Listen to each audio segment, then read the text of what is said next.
दोस्तों, इस कहानी से आप अपने ध्यान को केंद्रित करना सीख जाओगे, मन को शांत करना सीख जाओगे। दोस्तों, यह कहानी भगवान गौतम बुद्ध की है। इस कहानी को ध्यान से पूरी सुनना, मन को शांति जरूर मिलेगी। बुद्ध कहते हैं, आप तब तक उस मार्ग पर नहीं चल सकते जब तक आप खुद वह मार्ग नहीं बन जाते। लोग सवाल पूछते हैं, मेरा मन नहीं लग रहा, मैं क्या करूं? मैं मन को शांत करना चाहता हूं, एकांत करना चाहता हूं, मन को साधना चाहता हूं, हर तरह के फालतू के विचारों से मुक्ति पाना चाहता हूं, पर मेरा मन कहीं लगता ही नहीं, वो हमेशा भटकता रहता है। आइए एक कहानी के जरिए से हम आपको थोड़ा इसे समझाने की कोशिश करते हैं। एक गुरु अपने शिष्यों को ध्यान साधना सिखा रहे, तभी एक शिष्य बोला, हे गुरुवर, मैं कुछ समझ नहीं पा रहा, क्या मैं आपसे कुछ पूछ सकता हूँ? गुरुजी ने कहा, बिल्कुल पूछ सकते हो। शिष्य ने कहा, जैसे मैं पानी पीता हूँ तो मेरी प्यास बुझ जाती है, या कोई भी पानी पीता है तो उसकी प्यास बुझ जाती है, तो यह ध्यान के संबंध में ऐसा क्यों नहीं होता? जब हम आपके कहे अनुसार एक जैसा ध्यान करते हैं तो हम में से कोई पहले तो कोई बात में तो कोई कभी भी ध्यान की स्थिति को प्राप्त कर ही नहीं पाता। ऐसा क्यों होता है? जैसे पानी से सबकी प्यास बुझ जाती है, वैसे ही ध्यान से सबके ज्ञान चक्षु खुल जाने चाहिए, पर ऐसा नहीं होता है। गुरुजी ने कहा, कल किसी ने भोजन पर हमें आमंत्रित किया है, कल तुम मेरे साथ चलना, मैं तुम्हारे प्रश्नों के उत्तर वही दूंगा।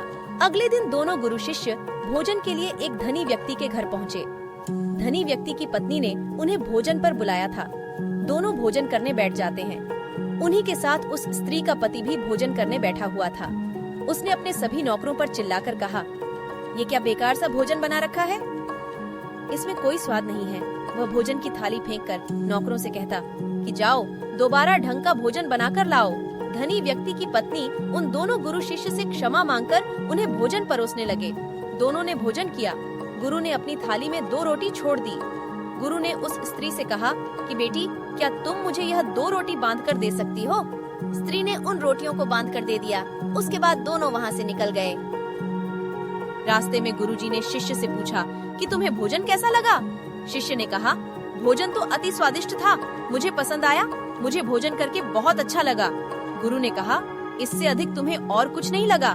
शिष्य ने कहा, इससे अच्छा और क्या लग सकता है?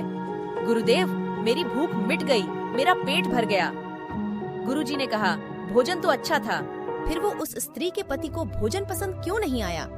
भोजन तो अच्छा बना था ना, भोजन एक ही था, तब उसे पसंद क्यों नहीं आया? शिष्य ने कहा, आप ठीक कहते हैं गुरुदेव, मैं तो कुछ समझ ही नहीं पा रहा हूँ, आप ही कुछ बताएं। गुरुजी ने कहा, अभी तो मेरे साथ आगे चलते रहो। गुरु शिष्य चलते चलते बहुत दूर निकल आए। शिष्य ने गुरुजी से कहा, गुरुदेव, हम हमारे आश्रम के मार्ग पर तो नहीं हैं, फिर हम कहाँ जा रहे हैं? गुरु ने कहा, बस चलते रहो। बहुत दूर चलने के बाद एक फटेहाल व्यक्ति गुरुजी के सामने आ गया और उनके चरणों में गिर गया और बोला, हे परमात्मा, मेरी मदद करो, मैं 3 दिन से भूखा हूँ, मैंने कुछ भी नहीं खाया है, आप कृपया कर मुझे कुछ खाने को दें। गुरुजी ने उस व्यक्ति को एक पेड़ के नीचे बिठाया और उन 2 रोटियों को निकाल कर दिया जो उस महिला ने उन्हें बांध के दी थी। रोटियों को देखते ही उस गरीब व्यक्ति की आंखों में चमक आ गया। उसने तुरंत उन 2 रोटियों को लेकर खा लिया। खाते समय उस व्यक्ति की आंखों से आंसू निकल रहे थे। वो रो रहा था और खाता जा रहा था और हाथ से इशारे कर रहा था, जैसे वो किसी अदृश्य शक्ति को कह रहा हो, तेरा धन्यवाद। इस रोटी के लिए खाने के बाद उसने गुरुजी को प्रणाम किया और धन्यवाद कहा। गुरुजी ने उस व्यक्ति से पूछा कि भोजन का स्वाद कैसा था? उसने कहा, स्वाद तो था ही नहीं, केवल जीवन था परमात्मा और ईश्वर था। ये रोटियां नहीं थी, ये तो साक्षात जीवन था। गुरु ने शिष्य से कहा, देखो, भोजन वही था, लेकिन एक व्यक्ति को उसमें स्वाद नहीं आता। तुम्हें उसमें स्वाद आया, तुम्हें भोजन पसंद आता है, लेकिन वही एक व्यक्ति को इस भोजन में स्वाद नहीं आता, बल्कि वह इसमें ईश्वर, परमेश्वर और जीवन को देख लेता है। इसी से पता चलता है कि व्यक्ति और भोजन की तृप्ति में भी अंतर है और इस व्यक्ति को अनंत तृप्ति होती है। ऐसा ही ध्यान के संबंध में होता है। जिसको जितनी ज्यादा प्यास होती है, वो उतनी ही जल्दी मार्ग बना लेता है। उस शिष्य की जिज्ञासा का समाधान हो गया था, उसके प्रश्नों का उत्तर उसे मिल गया था, लेकिन प्रश्न का उत्तर अभी हमारे नहीं मिला। प्रश्न था, मन क्यों नहीं लगता? दोस्तों, जो लग जाए वह मन नहीं है। मन का स्वभाव ही है भावना।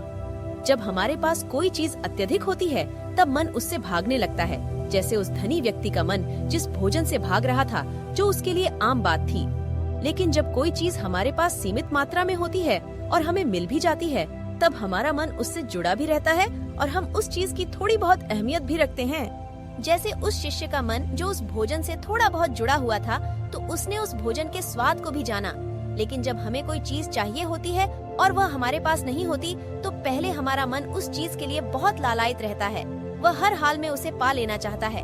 लेकिन जब कोई चीज प्राणों से जुड़ी हो, जैसे कि वह 2 रोटी, और जब बात प्राणों पर आ जाए, तब मन गायब हो जाता है। तब आप स्वाद नहीं देखते, भोजन का प्रकार नहीं देखते हैं, तब आपको सिर्फ भोजन चाहिए होता है। तब आप एकाग्र हो जाते हैं भोजन के लिए। जो मिले उसी में आपको आनंद आ जाता है। स्वाद हो या ना, आपके प्राण अंदर तक उसे स्वीकार कर लेते हैं। और यह तब होता है जब मन नहीं होता। हम हमारे मन को लगाने की बहुत कोशिश करते हैं। कुछ पढ़ाई में लगाने की कोशिश करते हैं, तो कुछ अपने काम में लगाने की कोशिश करते हैं। लेकिन आपने देखा होगा कि मन कहीं नहीं लगता, और यह लग भी नहीं सकता, क्योंकि इसका का किसी चीज में लगना है ही नहीं, बल्कि इसका काम है आपको भगाना। इधर से उधर एक चीज आपको मिली तो दूसरी चीज पर ले जाना, दूसरी चीज आपको मिली तो तीसरी चीज पर ले जाना। मन संतुष्टि को नहीं जानता, वह केवल पाना जानता है। पाने के बाद भूल जाना जानता है। जो मिल गया उसे छोड़ देने की आदत होती है, जो छूट गया उसे फिर से पा लेने की आदत मन की होती है। अपनी जिंदगी के पिछले हिस्से को देखें और जानें कि क्या आपका मन कहीं लगा है, कहीं रुका है, जब वह केवल आपको अभी तक भगा रहा है। अब सवाल आता है कि अगर मन का काम भागना या फिर भगाना ही है, तो क्या जिंदगी भर हम भागते ही रहेंगे? क्या हम कहीं रुकेंगे नहीं? ध्यान से देखो तो जिंदगी ऐसी ही है। जन्म से लेकर मृत्यु तक इंसान भागता ही रहता है, कभी किसी चीज के पीछे तो कभी किसी दूसरी चीज के पीछे। लेकिन फिर भी कुछ इंसान अपवाद हो जाते हैं, फिर वह रुक जाते हैं, भागना बंद कर देते हैं। तब चीजें उनके पीछे भागती है, वह किसी चीज के पीछे नहीं भागते। इसका सबसे बड़ा उदाहरण स्वयं गौतम बुद्ध। हम आम लोग कैसे अपने जीवन में ठहराव ला सकते हैं, कैसे हम अपने जीवन में एकाग्रता ला सकते हैं, कैसे हम अपने जीवन में अपने मन को अपने आप नियंत्रित करने से रोक सकते हैं। और इसका एक ही रास्ता है, वह ध्यान। ध्यान व्यवस्था लाता है, मन भागता है। ध्यान ठहरा, बुलाता है, लालच देता है। ध्यान लालच को देखने की दृष्टि देता है। मन कहता है दूसरी चीज को पकड़ लो। ध्यान कहता ही जो मिला है उसे जान ले। ध्यान एकाग्रता लाता है, लेकिन ध्यान को लेकर भी हम भ्रमित रहते हैं। ध्यान का मतलब आंखें बंद कर बैठ जाने को ही समझ लेते हैं। एक छोटी बच्ची बहुत अच्छी बांसुरी बजाती है, तब उसके सुर में खो जाती है, तब उसका मन गायब हो जाता है। उसके प्राण केवल उस बांसुरी की धुन में ही रम जाते हैं और यही उसका ध्यान बन जाता है। लेकिन ऐसा इसलिए होता है क्योंकि इस लड़की को उस बांसुरी में रस आता है, आनंद आता है। यही उसकी प्रकृति है। वो वही कर रही है जो वो हो सकती है। एक अध्यापक है, जब वो अपने छात्रों को पढ़ाता है तो उसमें खो जाता है। वो अपने प्राणों से उस पढ़ाने का आनंद लेता है, उसमें रुचि है, उससे यही उसकी प्रकृति है। जब वो पढ़ा रहा होता है तब उसके मन में कोई हलचल नहीं होती। वह तब ना तो भूतकाल की बात सोचता है, न भविष्य काल की। वो केवल वर्तमान के क्षण में ही रहता है और यही उसका ध्यान है। जो व्यक्ति जो है, अगर वो वही होने लगे तो उसमें स्वतः से ही ध्यान घटित होने लगता है, वो एकाग्र होने लगता है।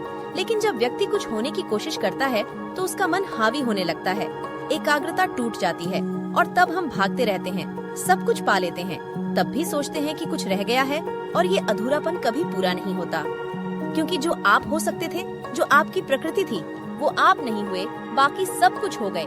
ऐसे ही आप हमेशा अधूरे रह जाते हैं। तब मन कहीं नहीं लगता। मन की प्रकृति ही लगने की नहीं है। जो लगता है वह एकाग्रता है, वह ध्यान। और जहाँ आपको एकाग्रता मिल जाए, समझ लेना वही आपके लिए बना है, जिस पर चलकर आप संपूर्ण हो सकते हैं। दोस्तों, आपने क्या सीखा कमेंट करके जरूर बताना। अगर वीडियो अच्छा लगा हो तो दोस्तों के साथ शेयर जरूर कर देना। अगर आप हर रोज कुछ नया सीखना चाहते हो तो हमारे YouTube चैनल को सब्सक्राइब जरूर कर देना। धन्यवाद।